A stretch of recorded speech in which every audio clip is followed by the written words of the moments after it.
60-day mark of this military action in Iran is next week. There seems to be no clear exit right now, no clear end in sight. The War Powers Resolution could change that. You can't just give the president a pass. You got to vote.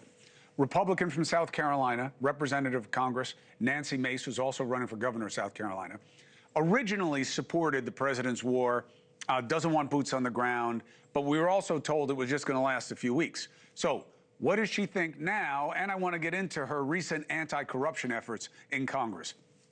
Congresswoman Nancy Mace joins us now. Nancy, thank you very much for joining us. And I just want to say publicly what we've already discussed privately. I'm very sorry for the loss of your father. He had an amazing pedigree, Commandant of the Citadel, a veteran, obviously, as well. You have your own history at the Citadel that distinguishes you, and it must have been a great point of pride for your family. I'm sorry for your loss. Thank you. I actually told my mother, Chris, before I came on tonight that you had called me personally a few days ago. I was in tears, of course, because it was very kind of you to do that. He was the most decorated graduate living of the Citadel ever in its history, and I planned his funeral. He will go out with a bang tomorrow. It'll be beautiful. It'll be everything that he ever asked for and more. That is the least I could do to honor his service to our great nation. Well, again, best to you and the family. Let's talk about the current state of military activities. 60 days is the triggering mechanism. I don't need to tell you. What do you think happens in terms of, one, do you think Congress will honor its duty and have a debate and a vote on this? I do, and I believe there will be a War Powers Resolution that will come up on or around May 1st at the 60-day mark. It is our duty to ensure that no individual has unilateral authority when entering into conflict or sending troops into hostile situations. There is a duty to ensure that Congress is working in line with the president whenever we send troops into conflict. And that 60-day mark is one of the things that is part of the War Powers Resolution. So either a declaration of war needs to happen through Congress or an extended approval by Congress to stay in a conflict zone with troops, which would be an authorized use of military force, or other type of extension. We did this in 2001 with Iraq. We did this in 2002 with Afghanistan. Even President Roosevelt came to Congress to declare war after the Japanese bombed Pearl Harbor.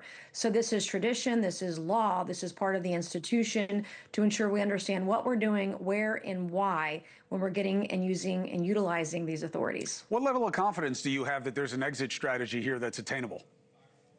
Well, we're seeing right now that the president and his envoy are in the middle of negotiations with Iran right now. The president has used some pretty strong words, pretty forcefully. I hope, I pray, and I am confident that we will get some resolution. Is it in the next 24 hours? I doubt it, but I do hope it's in the next few days that we can resolve this and keep a ceasefire going.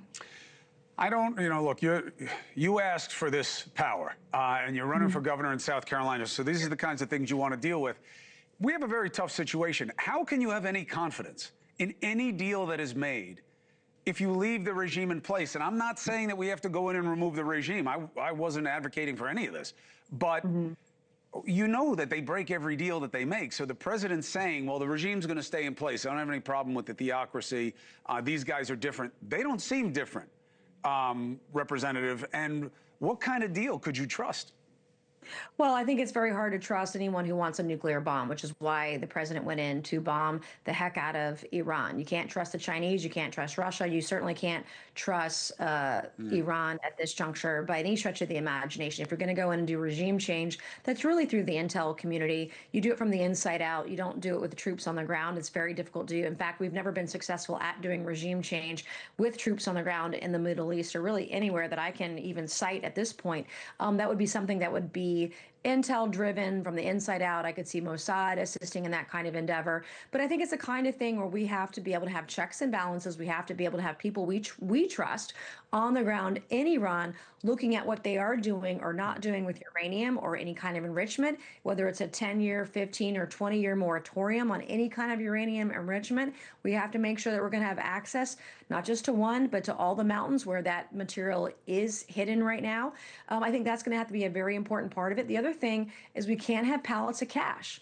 We can't just give the Iranian regime free rein with billions of dollars to then go and build another terrorist regime that hates America even worse than they do now. I think those are two things that are very important to these negotiations. What if he comes and says, look, the only way we get this done is I got to take out the regime. And the only way we can take out the regime is to go on the ground in a joint exercise or whatever with the IDF. But that's the only way, because if we don't replace the regime, making any deal is a waste of our time. We'll be right back where they were with the JCPOA. Well, that's not what I'm hearing right now. I think that's very hypothetical, but there are It is. authorities under Title 10 or under Title 50. When we took out Osama bin Laden, we did it with the IC or the intel community under Title 50. There are tools in place that the president can use to take certain individuals out. President Trump was very successful with Soleimani. He was very successful in Venezuela. In 45 minutes, he was in and out, regime change. But that was, again, those were special forces operators that are trained to do that sort of thing, generally with the intel community by their side, CIA assets, Right. etc. So that's a sort of different scenario that I could see playing out under the correct authorities that the president has at his disposal. You are no stranger to the challenge that while this is happening, there's so many pressing issues at home that are getting almost no attention. One of the ones that you've been focusing on is anti-corruption, and you're talking about the slush funds, as you term them, about what taxpayer dollars are being used for in terms of settlements. You want transparency. You're on a jihad, pun intended, with Corey Mills. No pun intended to the Muslim or former Muslim Corey Mills. Jihad. That's the right word, Chris. So my question is, how about a more expansive view? I mean, you have an ethical investigation on Mills. We'll see where it goes. No. That's what happens. I mean, the ethics committee is where investigations go to die. And we have to utilize public pressure. And I have to tell you the support from folks within MAGA, from independents, from others who see this through a more, I think, neutral, central lens to see we can't have people in government who we are enlisted to trust who are violating that trust, who are particularly preying on women, for example, or stolen valor, or allegedly doing arms deals overseas as you sit on the House Armed Services or House Foreign Affairs Committee. Right. These are things, this is a very low bar here. And I'm not talking about, this is very low bar, low brow. The guy's got to go at any cost possible. And I think at this point we have an opportunity to really clean the house, as many people as it takes. I hope there's an avalanche of resignations. If you've done this kind of thing, if this is the kind of behavior you exhibit, you don't belong in Congress, and it's time to clean it up. Is there, well, the answer is no, there isn't. Should there be the same kind of urgency about the obvious trading that is happening within a very small window before major presidential decisions? That level of corruption is something we've never seen out in the open before. It doesn't have the same energy, and I would argue a lot of what's happening in the Trump administration that we've never seen before isn't getting a lot of urgency. I think insider trading within administrations has been going on for decades. I don't think it's Republican or Democrat alike. I personally, Chris, I don't trade stocks because I don't believe that members of Congress should trade stocks, because that gives level to rise of, for example, insider trading. So if you don't believe in insider trading, you should not be trading assets or be on the stock exchange, which I'm not on. I've lost money being a member of Congress, which is the right way to do it, not become rich with it. So, but I think, at some level, we have to say people are going to go to jail when they break the law, and if they don't, there are no rules. And what we have is a two-tiered system of justice. It doesn't matter if we're talking about murder, if we're talking about rape, if we're talking about illegal immigration. Almost always, no one ever sees the consequences that they should if they are rich, or if they're powerful, or if they're politically connected. If you are just a normal Joe or Jill across the country in middle America, you go right to jail. But that's not the way that it is for the rich and powerful. And we have to show America that there's going to be one system of justice. If you break the law, you go to jail, regardless of what kind of crime it is, which is why I'm so passionate about this. I have seen the broken justice system, the injustice system.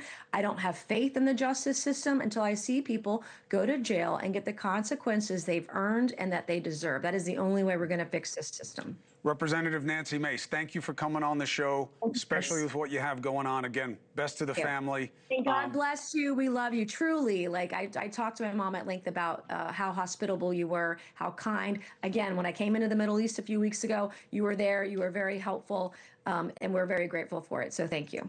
Thank you for watching. Subscribe below and download our NewsNation app right now on your phone, and you will get fact-based, unbiased news for all Americans.